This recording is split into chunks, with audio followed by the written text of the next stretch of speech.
Você já sentiu o peso silencioso de tentar manter tudo sob controle? Não falo daquele cansaço físico que um dia de trabalho intenso nos deixa, mas de uma exaustão muito mais profunda, uma fadiga que parece nascer na alma e se espalhar por cada fibra do nosso ser.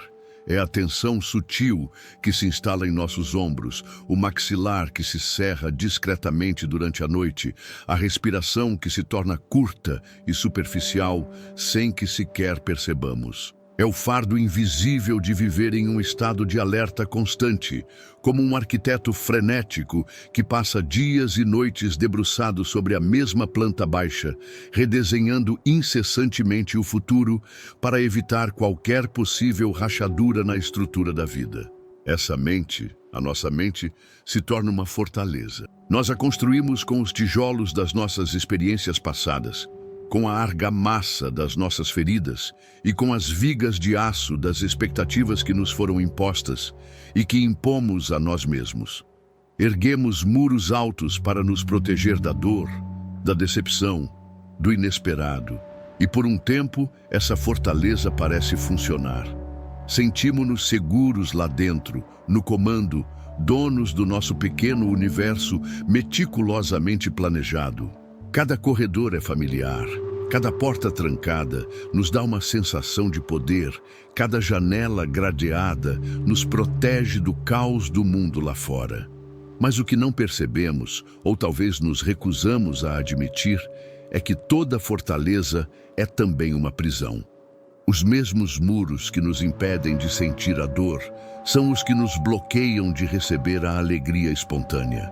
As mesmas trancas que barram a entrada da incerteza são as que impedem a visita da surpresa transformadora. Vivemos em segurança, sim, mas uma segurança estéril, uma paz sem vida, onde nada de novo pode florescer porque não há solo fértil, apenas o piso frio e previsível das nossas próprias criações mentais. O grande paradoxo é que esse esforço monumental para controlar a vida é a fonte primária do nosso sofrimento. Gastamos uma energia vital imensa tentando prever e manipular cada variável, cada conversa, cada resultado, como um maestro que tentasse reger não apenas a orquestra, mas também a acústica da sala, o humor da plateia e a meteorologia do lado de fora do teatro.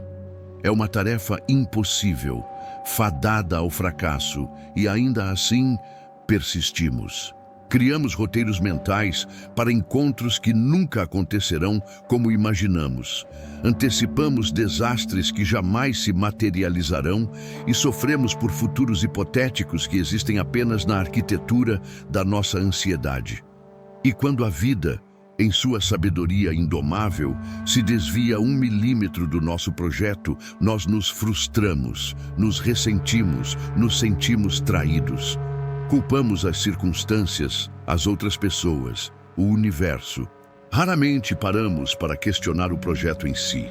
Raramente consideramos que talvez o problema não seja a vida se recusar a seguir o nosso plano, mas sim a nossa insistência em querer aprisioná-la em um.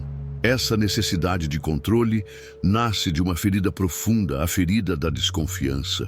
Em algum ponto da nossa jornada, aprendemos a não confiar.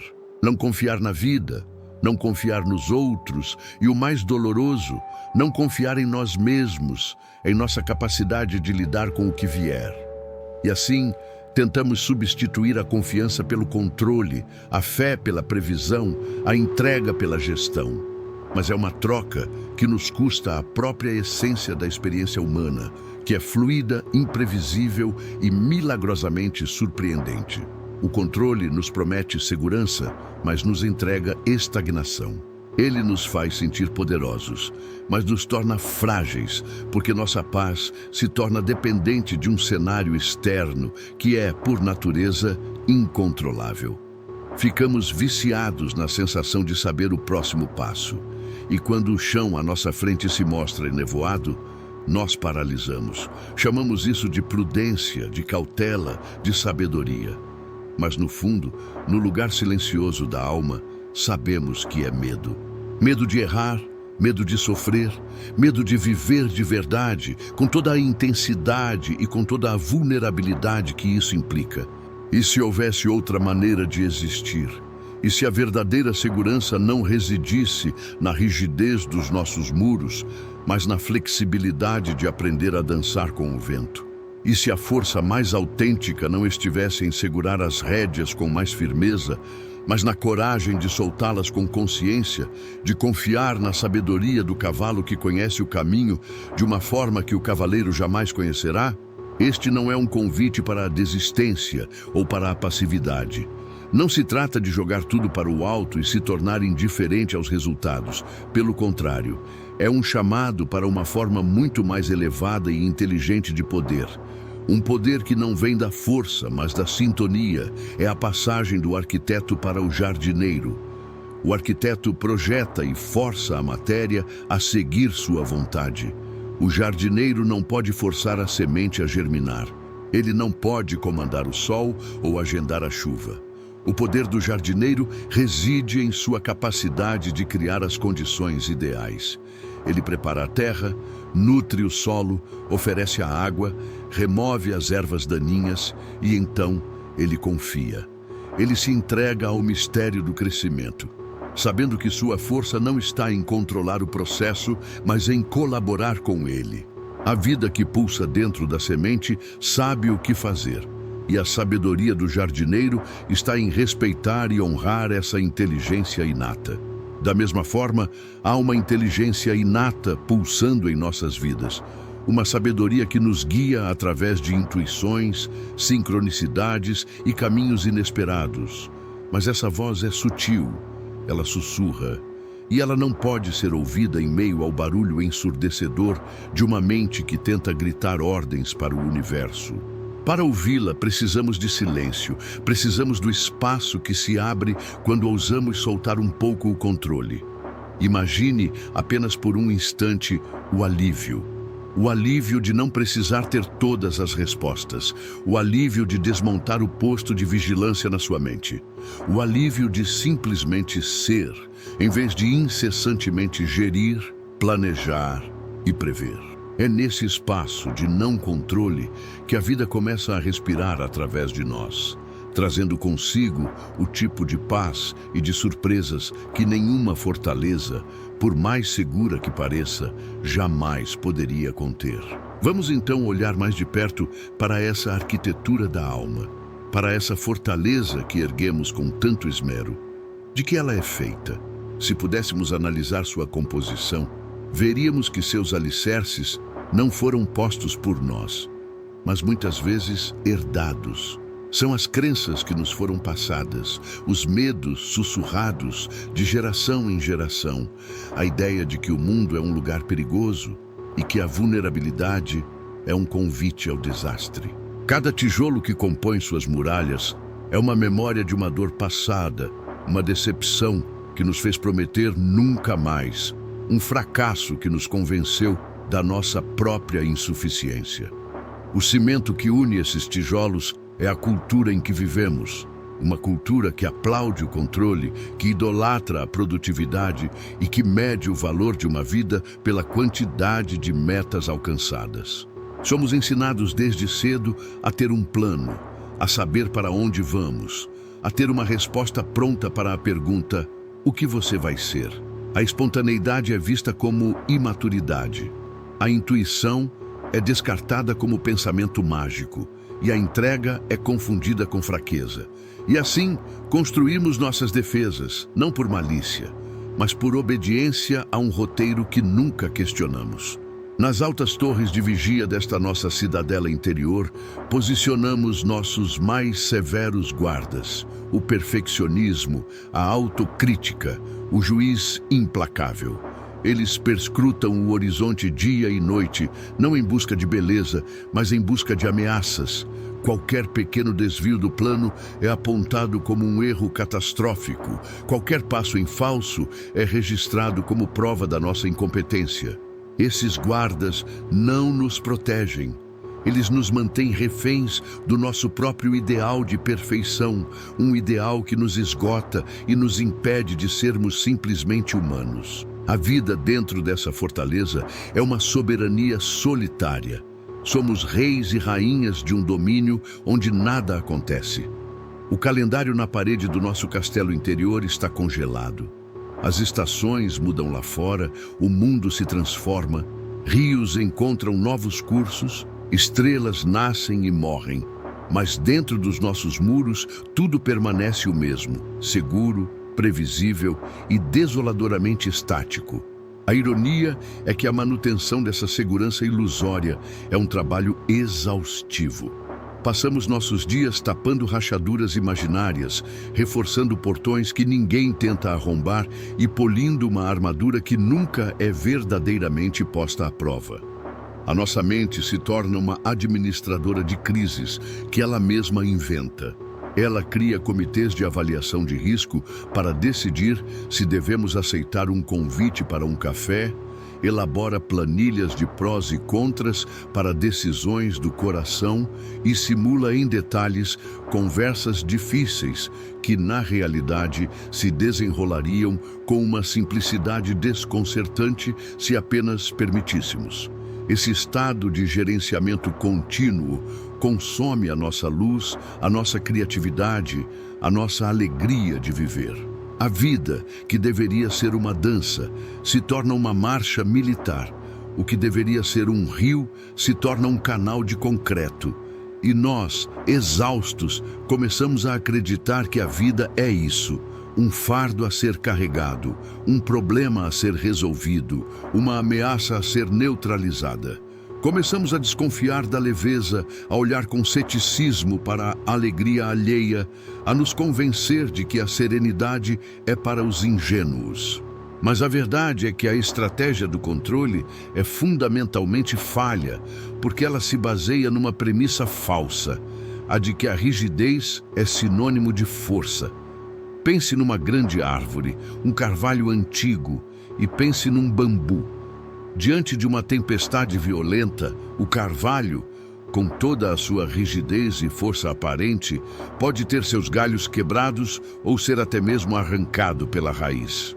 O bambu, no entanto, com sua flexibilidade, enverga-se até o chão, permite que o vento passe por ele, e quando a tempestade cessa, ele se ergue novamente, intacto.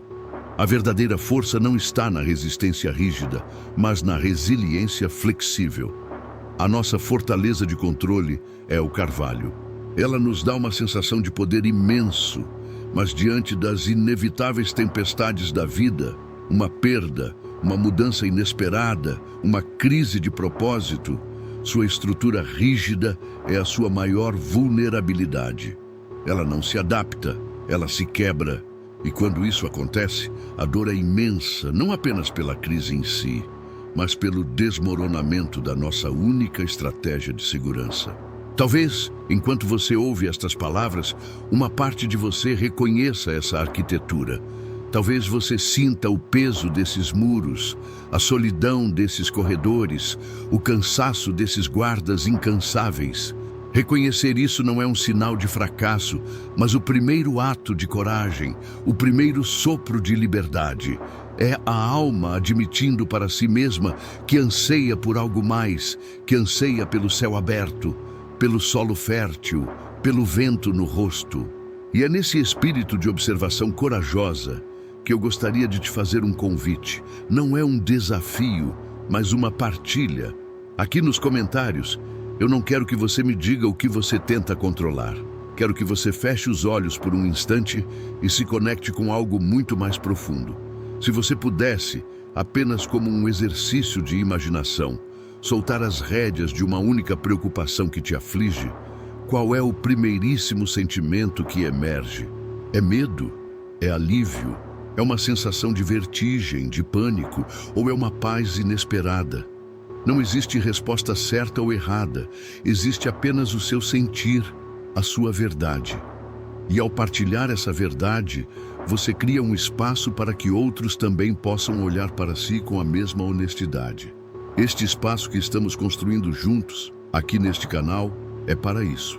É um lugar para jardineiros de almas, para arquitetos que decidiram que querem construir pontes em vez de muros, Se essa conversa ressoa com você, se você sente que aqui pode ser um refúgio seguro para explorar esses territórios da alma, eu te convido a se inscrever no canal e ativar as notificações. Não para consumir mais um conteúdo, mas para se juntar a uma comunidade de viajantes que, como você, estão aprendendo a navegar pela vida com um mapa diferente, o mapa do coração.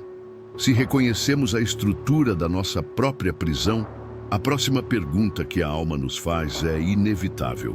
Onde está a chave? Se percebemos a aridez da nossa terra interior, como podemos finalmente começar a cultivar um jardim? A resposta não está em lutar contra os muros, mas em encontrar uma porta que sempre esteve lá, esperando para ser aberta. Perfeito. Continuemos nossa jornada. Agora vamos abrir a porta que sempre esteve lá e explorar o que significa viver fora dos muros da nossa fortaleza mental. Aqui está o terceiro bloco. A chave para desmontar essa arquitetura de medo não é uma ferramenta de demolição, não é uma batalha travada contra os próprios muros.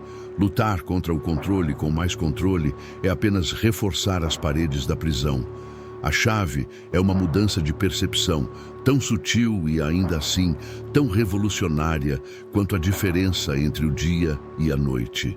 É a descoberta de um novo modo de ser, um estado que podemos chamar de confiança ativa. E é crucial que entendamos o poder contido nessas duas palavras. A confiança aqui não é uma espera passiva, uma resignação preguiçosa diante da vida. Não é sentar na margem do rio e simplesmente esperar que ele nos leve para algum lugar. Isso seria apenas uma outra forma de paralisia, a desistência disfarçada de espiritualidade. A confiança de que falamos é ativa, é engajada, é participativa.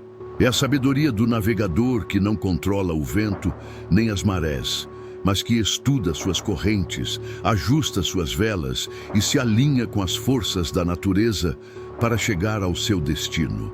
Ele não luta contra o oceano, ele dança com ele. Ele faz a sua parte com mestria e então se entrega à jornada, confiando em sua habilidade de responder ao que o momento presente lhe trouxer. Essa é a essência da confiança ativa. Fazer a nossa parte com presença e inteireza, e então soltar o resultado, permitindo que uma inteligência maior, que o próprio fluxo da vida, cocrie conosco. É a passagem da mentalidade de gerente para a de parceiro. O gerente quer ditar os termos, estabelecer as metas, controlar os processos. O parceiro colabora, ouve, se adapta e confia na sabedoria do outro. E o nosso parceiro silencioso, neste caso, é a própria existência. Para compreender melhor, imagine um mestre tecelão trabalhando em um imenso tear. Nós, em nossa perspectiva limitada, estamos posicionados debaixo do tear. O que vemos? Um caos de fios coloridos. Nós, pontas soltas, um emaranhado que não parece fazer sentido algum. Vemos um fio vermelho que parece terminar abruptamente, um fio dourado que desaparece por trás de um nó escuro. Tentamos, a partir dessa visão, entender a obra. Tentamos puxar um fio aqui, cortar outro ali, na tentativa desesperada de criar uma ordem a partir do nosso ponto de vista caótico. Mas o mestre tecelão, que vê a tapeçaria por cima, sorri com paciência. Ele vê o desenho completo.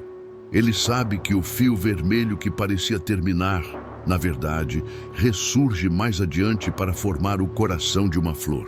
Ele sabe que o fio dourado que sumiu no nó escuro era necessário para dar profundidade e contraste à imagem final. A confiança ativa é parar de tentar tecer a tapeçaria por baixo e começar a confiar no tecelão. É continuar sendo o fio mais vibrante e autêntico que podemos ser, mas com a entrega de quem sabe que não possui a visão do todo. É a fé de que cada nó, cada desvio, cada cor inesperada faz parte de um desenho magnífico que só poderemos compreender em sua totalidade muito mais tarde, ou talvez nunca por completo, a partir da nossa perspectiva humana. Nossa função não é desenhar o mapa, mas ser o fio mais flexível e verdadeiro nas mãos do artista. Viver em controle é viver por baixo do tear, em constante ansiedade. Viver em confiança ativa é se saber parte da obra de arte, mesmo sem compreendê-la. Essa confiança também pode ser entendida através da música. Um músico que vive no controle mental teme o silêncio. Ele tenta preencher cada instante com uma nota, com um som, com uma prova de sua existência. Sua música se torna densa, sufocante, sem espaço para respirar. Um grande músico, no entanto, sabe que a beleza da melodia não está apenas nas notas que ele toca, mas, crucialmente, no silêncio que as envolve. A pausa, o respiro, o espaço vazio é o que dá ritmo, emoção e significado à composição. A confiança ativa é aprender a se sentir confortável no silêncio da vida. É entender que os períodos onde nada acontece não são um vácuo, mas uma pausa necessária. São o solo fértil, onde a próxima fase da nossa vida está germinando em segredo. São o momento em que a alma recupera o fôlego antes de uma nova e bela melodia começar a tocar. A mente controladora entra em pânico no silêncio. A alma confiante descansa nele, sabendo que ele é tão parte da música quanto o som. As grandes tradições de sabedoria do mundo, em suas mais variadas linguagens, nos falam sobre essa mesma verdade. Elas nos ensinam que existe uma inteligência organizadora, uma ordem implícita, um fluxo benevolente que permeia toda a realidade. Chame-a de Tao, de Prana, de grande espírito, de Deus. O nome importa menos que a vivência. O que elas nos dizem é que nós não estamos sozinhos e desamparados em um universo caótico. Somos parte de um cosmos inteligente e amoroso, e nossa maior sabedoria reside em aprender a nos sintonizar com essa inteligência, em vez de lutar contra ela. E essa sintonia acontece através de uma faculdade que todos possuímos, mas que a nossa cultura do controle nos ensinou a desvalorizar. A intuição. A intuição é a bússola da alma. É a voz silenciosa que sussurra, vire à esquerda, mesmo quando o mapa da lógica diz, siga em frente. É o sentimento no peito que nos diz, confie nesta pessoa, ou afaste-se desta situação, sem que tenhamos dados concretos para justificar. Viver no controle é viver exclusivamente pela lógica do mapa. Viver em confiança ativa é aprender a honrar a bússola interior, especialmente quando suas direções contradizem o que a mente racional acredita saber. É uma mudança vibracional fundamental. É sair da frequência da resistência e do medo e entrar na frequência da receptividade e da curiosidade. E o que acontece quando um ser, antes entrincheirado em sua fortaleza, se abre para o mundo com essa nova e corajosa frequência de confiança? O que o universo, em resposta, começa a espelhar de volta para ele? A resposta para isso é a revelação da própria magia da vida. Quando um ser humano, que por tanto tempo viveu entrincheirado na arquitetura da sua própria mente, decide corajosamente abrir os portões e mudar sua frequência interna para a da confiança ativa, o universo não responde com o caos que tanto temia. Ele responde com uma ressonância, com um eco. A vida, que antes parecia uma série de obstáculos aleatórios e batalhas a serem vencidas, começa a se revelar como uma conversa inteligente e cheia de significado. As coisas não se tornam perfeitas, mas elas se tornam plenas de propósito.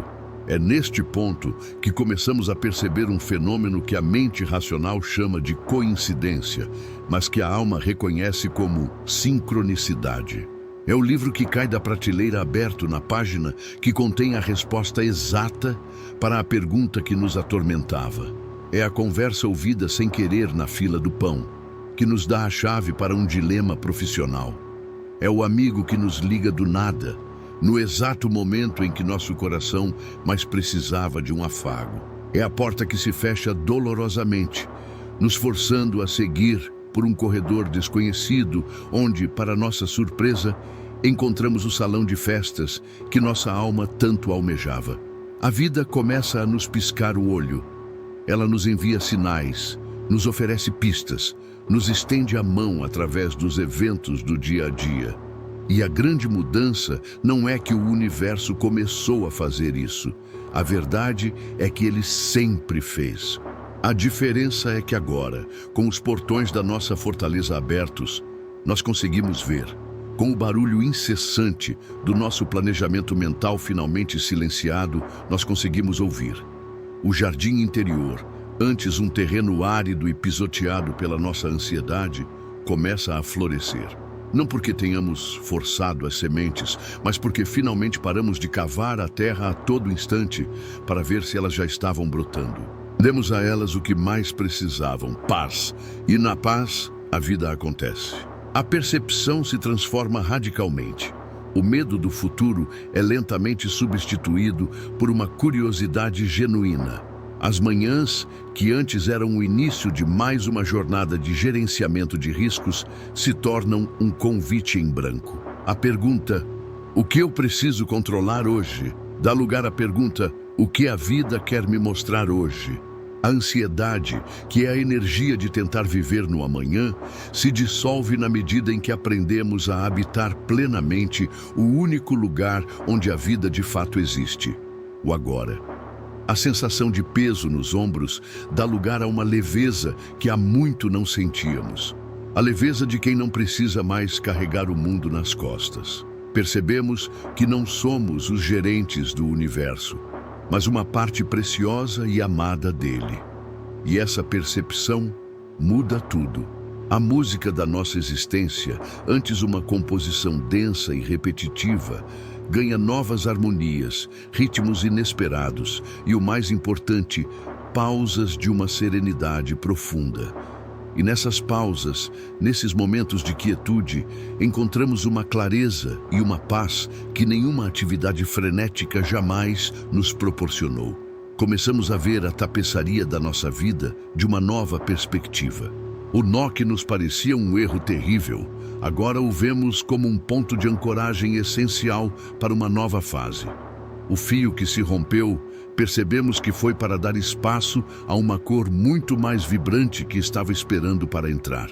A beleza do desenho começa a se revelar e com ela uma imensa gratidão por cada detalhe, inclusive por aqueles que na época julgamos como falhas imperdoáveis. Havia um homem, um cartógrafo de renome, que dedicou sua vida a criar os mapas mais precisos e detalhados do mundo. Ele acreditava que seu propósito era traduzir a complexidade do território em linhas claras e previsíveis. Seus mapas eram sua identidade, seu orgulho, a prova de seu controle sobre a realidade. Para ele, um mundo não mapeado era um mundo caótico. Em uma de suas expedições a uma região remota e selvagem, uma tempestade súbita e violenta destruiu seu acampamento, levando consigo todos os seus mapas, sua bússola, todos os seus instrumentos de precisão. Ele se viu completamente perdido, sozinho, despojado de tudo aquilo que definia seu valor e sua segurança. O pânico inicial foi avassalador. O cartógrafo sem seus mapas era ninguém. Sua mente, treinada para prever e controlar, entrou em colapso. Mas os dias passaram e, para sobreviver, ele foi forçado a usar faculdades que há muito havia esquecido. Ele começou a observar o musgo nas árvores para encontrar o norte. Aprendeu a ler as estrelas para se guiar à noite. Seguiu o curso de um rio, confiando que ele o levaria a algum lugar com mais vida. Ele começou a prestar atenção no voo dos pássaros, no cheiro da terra, na linguagem silenciosa da floresta. E foi então que a magia aconteceu. Ao abandonar a rota que seu mapa ditava, ele descobriu uma cachoeira escondida de uma beleza tão estonteante que o fez chorar. Encontrou um vale secreto onde cresciam ervas medicinais que curaram seus ferimentos. Deparou-se com uma pequena comunidade que vivia em tal harmonia com a natureza que sua sabedoria fez todos os seus anos de estudo parecerem infantis. Ao final de sua jornada, Quando finalmente encontrou o caminho de volta à civilização, ele era um homem transformado. Ele percebeu que a maior tragédia de sua vida não foi ter perdido seus mapas, mas ter vivido tanto tempo acreditando que eles eram o território. Ele compreendeu que seus mapas perfeitos eram, na verdade, uma versão pobre, limitada e sem vida da realidade gloriosa, imprevisível e pulsante do mundo. A perda de seu controle foi o que lhe permitiu, pela primeira vez, verdadeiramente descobrir o mundo que ele tanto tentava mapear. Cada um de nós é esse cartógrafo, apegado aos nossos mapas mentais, às nossas planilhas de vida, aos nossos planos de 5 ou 10 anos. Acreditamos que a segurança está em conhecer cada curva da estrada antes de dar o primeiro passo. E passamos tanto tempo olhando para o mapa em nossas mãos que não vemos a paisagem viva ao nosso redor. Não vemos a cachoeira escondida que está a apenas alguns passos fora da rota planejada. Não ouvimos a sabedoria do ancião que encontramos no desvio inesperado. Não sentimos o perfume das flores que só crescem nos vales não mapeados. A vida nos convida constantemente a soltar o mapa e a experimentar o território. E as crises, as perdas, os desvios, muitas vezes são a tempestade necessária para arrancar os mapas das nossas mãos e nos forçar a finalmente olhar para cima e ver as estrelas. Ver a beleza de uma vida que se desenrola para além dos nossos planos mais bem elaborados, desperta na alma um anseio profundo, um desejo genuíno de experimentar essa liberdade. Mas a questão que ecoa em nosso coração é quase um sussurro de temor. Como se faz isso? Como dar o primeiro passo quando, por tanto tempo, só aprendemos a ler mapas? Como se aprende a navegar pela intuição, a se guiar pelas estrelas do próprio sentir, quando nossos olhos foram treinados a só confiar no papel? A resposta, felizmente, é tão gentil quanto a própria vida que nos convida. A resposta para essa pergunta da alma, como eu aprendo a navegar sem o mapa, é ao mesmo tempo a mais simples e a mais profunda de todas. Você aprende navegando. Não se aprende a confiar na vida lendo livros sobre confiança. Aprende-se confiando. É um músculo que se desenvolve com o uso. Não se trata de dar um salto cego de um penhasco, mas de dar um pequeno passo para fora da sua zona de conforto mental e depois outro e mais outro. Não se pede ao cartógrafo que queime todos os seus mapas e se embrenhe na selva no primeiro dia. Pede-se a ele que, por um momento, apenas abaixe o mapa, respire fundo e observe o que está à sua volta com seus próprios olhos. Não se pede a quem viveu a vida inteira dentro de uma fortaleza que a derrube com um trator. Pede-se, gentilmente, que comece por abrir uma pequena janela, apenas uma, para deixar um pouco de ar fresco entrar, para sentir o calor do sol no rosto, para ouvir o som do mundo lá fora. A prática da confiança ativa começa com gestos de uma simplicidade quase infantil, mas cujo poder cumulativo é capaz de transformar a mais rígida das estruturas. O primeiro desses gestos é o que podemos chamar de microsoltura. Nossa mente está acostumada a carregar um saco pesado de preocupações, grandes e pequenas. A proposta não é esvaziar o saco de uma vez, mas escolher uma única pedrinha, a menor e mais leve que você encontrar, e deixá-la cair. Escolha uma preocupação pequena do seu dia, um e-mail que você precisa responder, uma decisão trivial que precisa tomar, uma conversa de baixa importância que está por vir, e conscientemente, por um período determinado, uma hora, uma tarde, você vai soltá-la. Diga a si mesmo: por esta hora eu não vou tentar resolver isso mentalmente. Eu entrego. Eu confio que a clareza virá quando for necessário. O objetivo deste exercício não é que o problema se resolva magicamente.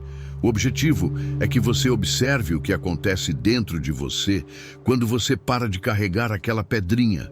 Você talvez sinta um desconforto inicial, a mão do hábito tentando pegá-la de volta. Mas se persistir, Poderá notar um pequeno espaço se abrindo em sua mente, um alívio sutil, uma leveza. E ao praticar isso com coisas pequenas, você começa a provar para si mesmo que o mundo não desaba quando você não está no controle de tudo. Você cria uma nova memória neuronal, uma nova experiência de que soltar pode ser seguro e até mesmo benéfico. O segundo passo é reaprender a ouvir a linguagem do seu corpo. A mente controladora é barulhenta, argumentativa, lógica. A sabedoria da vida, no entanto, raramente fala através de parágrafos bem estruturados. Ela fala através de sensações. Seu corpo é a antena da sua alma, um instrumento de uma precisão espantosa. Comece a prestar atenção. Antes de tomar uma decisão, antes de dizer sim ou não, pare por um instante e sinta seu corpo. A ideia dessa escolha te causa uma expansão no peito ou uma contração no estômago. Seus ombros relaxam ou se tensionam. Sua respiração se aprofunda ou se encurta. A mente pode construir 1000 argumentos lógicos para justificar um caminho que não é para você, mas seu corpo não mente. O sentimento de expansão, de leveza, de paz é o sim da sua alma. O sentimento de contração, de peso, de angústia é o não. Aprender a honrar esses sinais é como o cartógrafo aprendendo a ler as estrelas. No início parece estranho, pouco confiável, mas com a prática você percebe que essa bússola interna é muito mais precisa do que qualquer mapa que a mente possa desenhar. É um retorno a uma sabedoria ancestral que todos nós possuímos, mas que foi soterrada sob camadas de condicionamento racional. Confiar no seu corpo é confiar na inteligência da vida que pulsa através de você. A terceira prática é buscar uma professora que está disponível para nós a todo momento, gratuitamente e com uma paciência infinita. A natureza. Saia e observe. Observe como uma árvore entrega suas folhas no outono, sem medo, confiando que a primavera trará novas folhas. Ela não se apega, ela flui com os ciclos. Observe um rio. Ele não se preocupa com o caminho, não teme as rochas. Ele contorna, se adapta, persiste, sempre em direção ao oceano, seu destino inevitável. Ele não força, ele flui. As nuvens no céu não tentam controlar sua forma ou sua direção. Elas se entregam ao vento. As flores não se esforçam para desabrochar. Elas simplesmente desabrocham quando chega a sua hora. A natureza é uma meditação contínua sobre a beleza da entrega e da confiança. Ao passar tempo em ambientes naturais e observar conscientemente essa sabedoria, nós começamos a absorvê-la. Nosso sistema nervoso se acalma e nossa alma se recorda de que nós também somos parte dessa mesma natureza, desse mesmo fluxo inteligente. Nós não estamos separados dela, apenas nos esquecemos disso, trancados em nossas fortalezas de concreto e preocupação. Finalmente, a quarta prática é um trabalho sutil com a nossa própria mente, um ato de jardinagem mental. A mente controladora é viciada em uma pergunta: e se der errado? Ela é uma especialista em criar cenários catastróficos. A prática aqui não é lutar contra esses pensamentos, mas introduzir gentilmente uma nova pergunta. Quando sua mente começar a espiralar no e se, pare e, com a curiosidade de uma criança, pergunte: e se der certo? E se for mais fácil do que eu imagino? E se houver uma solução elegante e surpreendente que eu ainda não consigo enxergar? E se o que parece um problema for, na verdade, um presente disfarçado? Apenas introduzir essas questões começa a mudar a química do cérebro. Abre novas vias neurais, tira a mente do trilho do medo e a convida a explorar o campo da possibilidade. Você não precisa acreditar na resposta, você só precisa fazer a pergunta. É como abrir uma segunda janela na parede oposta da sua fortaleza. De repente, uma corrente de ar fresco começa a circular, levando embora a poeira da estagnação. Essas práticas A microsoltura, a escuta corporal, a observação da natureza e a jardinagem mental são os primeiros passos na jornada de volta para casa, de volta para o nosso estado natural de confiança. Elas não são uma fórmula mágica, mas um caminho.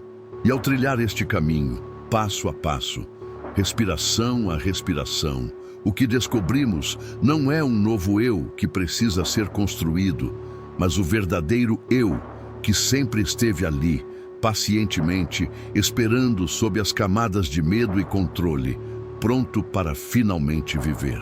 E assim, ao praticar esses pequenos atos de coragem, ao abrir as janelas da fortaleza, ao abaixar o mapa para sentir o sol, o que acontece é um reencontro.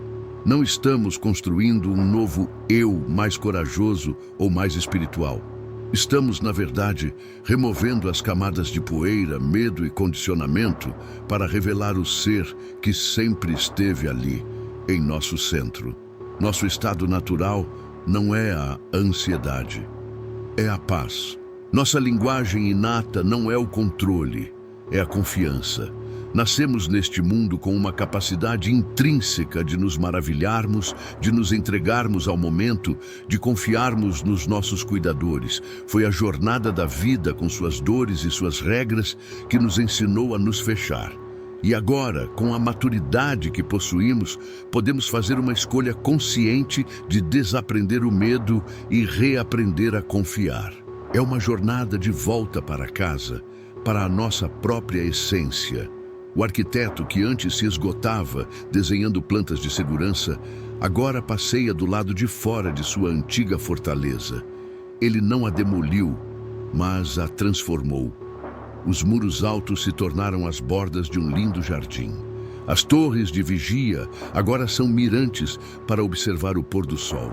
Ele descobriu que a verdadeira segurança não estava na estrutura, mas em sua conexão com a terra, com o céu, com a vida que pulsa ao seu redor. O cartógrafo, por sua vez, nunca mais olhou para um mapa da mesma forma. Ele os usa como referências, como sugestões, mas seu guia principal é o território vivo sob seus pés. Ele dança com o inesperado, celebra os desvios e encontra em cada caminho não mapeado um presente. Ele se tornou um explorador não de terras, mas de possibilidades. O músico agora rege uma sinfonia magnífica, onde cada nota de ação é perfeitamente equilibrada por uma pausa de serena contemplação, criando uma melodia que emociona não pela sua complexidade, mas pela sua profunda harmonia e verdade. E o tecelão finalmente teve um vislumbre da tapeçaria vista de cima, e ele chorou de gratidão. Ele viu como o fio escuro da perda deu contorno à alegria mais brilhante, como o nó do desafio criou uma textura de resiliência, como cada pedaço de sua jornada, mesmo os mais incompreensíveis, contribuiu para uma obra de arte de uma beleza de tirar o fôlego. Essa é a promessa da confiança ativa. Não é uma promessa de uma vida sem problemas, mas de uma vida onde os problemas não têm mais o poder de roubar a nossa paz interior. Não é a promessa de um mar sempre calmo, mas a certeza de que nos tornaremos excelentes navegadores, capazes de dançar com qualquer tempestade. A liberdade suprema que encontramos não é a liberdade da incerteza, mas a liberdade na incerteza. É a paz que floresce quando finalmente aceitamos que não sabemos o que o amanhã trará. E que isso não só está bem, como é a própria condição para que a magia aconteça. Você não veio a este mundo para ser um funcionário eficiente da sua própria existência, preenchendo planilhas de metas e controlando cada variável. Você veio para ser um artista, um poeta, um dançarino, um co-criador de uma realidade muito mais vasta, inteligente e amorosa do que a sua mente jamais poderia conceber. A sua única tarefa é se apresentar para a vida de coração aberto, com as mãos vazias, pronto para receber o que ela tem para oferecer e pronto para oferecer o seu dom único em troca. Seja gentil consigo mesmo neste processo. Haverá dias em que o velho hábito do controle gritará mais alto. Haverá momentos em que o medo parecerá mais real do que a confiança.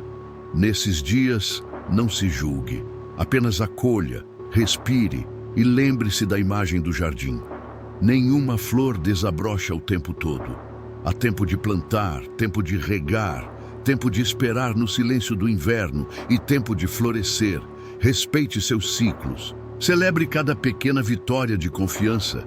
Cada vez que você escolheu ouvir seu corpo em vez de sua mente, cada vez que você soltou uma pequena preocupação e sentiu o alívio. Cada um desses atos é um voto de confiança em si mesmo e na vida. E a vida sempre, sempre responde a um coração confiante. Se esta nossa longa conversa, esta jornada que fizemos juntos, tocou um lugar de verdade dentro de você, se você sentiu um chamado para explorar mais a fundo este território da alma, saiba que este espaço é seu. Mais do que um canal, queremos ser um cais, um porto seguro, um ponto de encontro para viajantes que, como nós, estão reaprendendo a navegar com o coração. Se você ainda não faz parte da nossa tripulação, eu te convido calorosamente a se inscrever no canal. Não para ser mais um número, mas para ser mais uma voz, mais uma luz nesta comunidade que estamos construindo. E por falar em comunidade, olhe para os comentários abaixo. Eu não os vejo como uma sessão de métricas, mas como uma grande fogueira, onde podemos nos sentar juntos e partilhar nossas histórias. E é isso que eu te peço, conte-nos a sua. Qual foi a tempestade que arrancou o mapa da sua mão? E no fim se revelou uma bênção? Qual foi a flor mais inesperada que brotou em sua vida no momento em que você parou de tentar controlar o jardim? O que esta nossa reflexão de hoje despertou em você? Sua história pode ser a chave que outra pessoa está precisando para abrir uma de suas portas. Por fim, se estas palavras te aqueceram a alma ou te serviram como um farol em meio ao nevoeiro da ansiedade, talvez você conheça alguém que também esteja precisando dessa luz. Compartilhar este vídeo não é apenas um clique, é um ato de cuidado. É como enviar um bote salva-vidas para um amigo que você sabe que está em um mar agitado.